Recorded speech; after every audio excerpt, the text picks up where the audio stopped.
Les ordres, on retrouve tout de suite pour les premiers mètres de course Olivier Thomas. Oui Bruno, un départ très important ici sur l'hippodrome d'Amiens car c'est une petite piste, on tourne à main droite. Jean-Michel Bazir qui a pris un petit peu ses précautions avec Fiesta d'Anjou puisqu'il est un petit peu isolé et on aborde tout de suite le premier tournant avec Foolish Princess qui s'installe immédiatement au commandement. En deuxième position Devonshire devant Charina Dubignon et puis un premier coup de théâtre avec l'incartade de l'un des favoris Esperaxon qui perd maintenant beaucoup de terrain.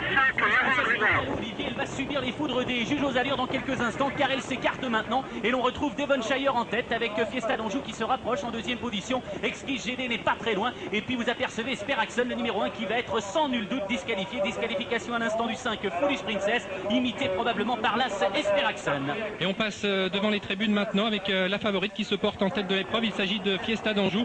Jean-Michel Bazir qui ne veut pas prendre de risque. Voilà qui fait les affaires de Devonshire et qui tirait énormément. Nous avons ensuite en troisième position Exquise GD avec Charina Dubignon et puis un effort à l'extérieur de Colorado Della. Et nous avons pour l'instant en dernière position Bonheur de Tillard. C'est normal car il rendait 50 mètres et donc Esperaxon pas de chance puisqu'il rentre déjà aux écuries. Il a commis une incartade et on réduit maintenant sensiblement l'allure avec Fiesta d'Anjou qui mène toujours, mais on se rapproche à son extérieur avec Colorado Della en compagnie de Devonshire. Exquise GD est au galop. Olivier, nouveau coup de théâtre, elle a perdu beaucoup de terrain, elle faisait partie des concurrents en vue et elle oblige un petit peu Eviland et bien à faire des extérieurs et l'on retrouve en tête depuis le départ Fiesta d'Anjou, Colorado Della qui est deuxième, en troisième position Devonshire, Elite de Pitts est tout près, attention à Derby des Voirons, il est là, et puis un effort spectaculaire, celui du 17 Eviland dont vient de disqualifier le numéro 3 Exquise GD. Mais pas de chance pour les favoris dans cette première étape du Grand National du Trot avec une nouvelle disqualification, cette fois-ci donc du 3 Exquise GD et Fiesta d'Anjou qui semble-t-il a la situation bien en main, mais attention à Eviland qui se rapproche maintenant vivement à son extérieur. Eviland troisième du classement général lors de la dernière édition de ce Grand National du Trot.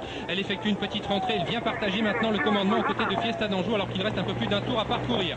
Nous avons ensuite parmi les trotteurs les mieux placés Devonshire qui reste côté corde et une nouvelle disqualification, elle concerne le 12 Colorado Della. Un effort terrible devant les tribunes, c'est Calin qui se rapproche pour se porter aux côtés de Fiesta d'Anjou au commandement et d'Eviland, alors qu'on aperçoit toujours en quatrième position le long de la corde Devonshire. Elite de Pitts n'est pas très loin et puis les attaques commencent à fuser avec Étonne-moi. Olivier qui est venu très vite, attention, il est en très grande forme mais il tourne malheureusement pour lui en troisième épaisseur dans le tournant. Il a des ressources, cela dit. Mais nul doute qu'il va être contré bien sûr conjointement par Fiesta d'Anjou et Eviland qui composent toujours le groupe de tête. Étonne-moi est toujours à leur extérieur, Devonshire est sur une deuxième ligne avec également Elite de Pitts et Derby du Voiron qui semble avoir beaucoup de ressources. Charina Dubignon trotte en 5-6e position, suivi encore par Calin, Condé d'Anguin et Tesco. Petit tour vers l'arrière du peloton où nous trouvons Ernest Dombré le 14 en compagnie du 18 Bonheur de Tillard et on aborde la ligne en face pour la dernière fois. Oui, avec un Jean-Michel Bazir qui semble s'amuser pour le moment avec ses adversaires. Fiesta d'Anjou qui contrôle les opérations, Eviland à son extérieur, Étonne-moi qui fait un bel effort, vous l'avez vu, pour tenter également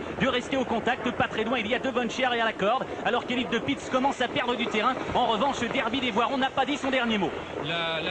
L'amorce du tournant final dans quelques instants avec Fiesta d'Anjou qui accélère maintenant sèchement. Étonne-moi est toujours en troisième épaisseur. Eviland est un petit peu surprise par cette accélération. Devonshire trotte pour l'instant dans leur sillage à la quatrième place, suivi encore par Derby des Voirons un tout petit peu plus loin d'Esco. On aura beaucoup de mal à revenir ensuite de l'arrière du peloton et puis une faute d'Étonne-moi dans le tournant final. Oui, Étonne-moi qui a perdu beaucoup de terrain. Fiesta d'Anjou qui entre seul en tête dans la ligne d'arrivée, très détaché maintenant d'Eviland. Devonshire qui tente de revenir, Étonne-moi qui essaye de se mêler à l'emballage final. On vient de disqualifier le numéro 13, Étonne-moi. Et il reste maintenant 250 mètres à parcourir, pas de chance pour les favoris si ce n'est Fiesta d'Anjou qui maintenant à moins d'un incident a peut-être course gagnée, même si Eviland refait un tout petit peu de terrain maintenant aux prises pour la deuxième place avec Desco côté corde, Devonshire qui lutte pour une place également et puis en cinquième position nous retrouvons Émeric Duoti qui déborde Derby des Voirons sur ses fins. Victoire du 6 Fiesta d'Anjou. Desco le 11 sera deuxième devant le 17 Eviland, le 2 Devonshire et le 10 Émeric Duoti pour cette bonne combinaison donc de notre quintet aujourd'hui sur l'hippodrome d'Amiens qui n'a pas échappé à la favorite de cette compétition, le numéro 6 Fiesta d'Anjou.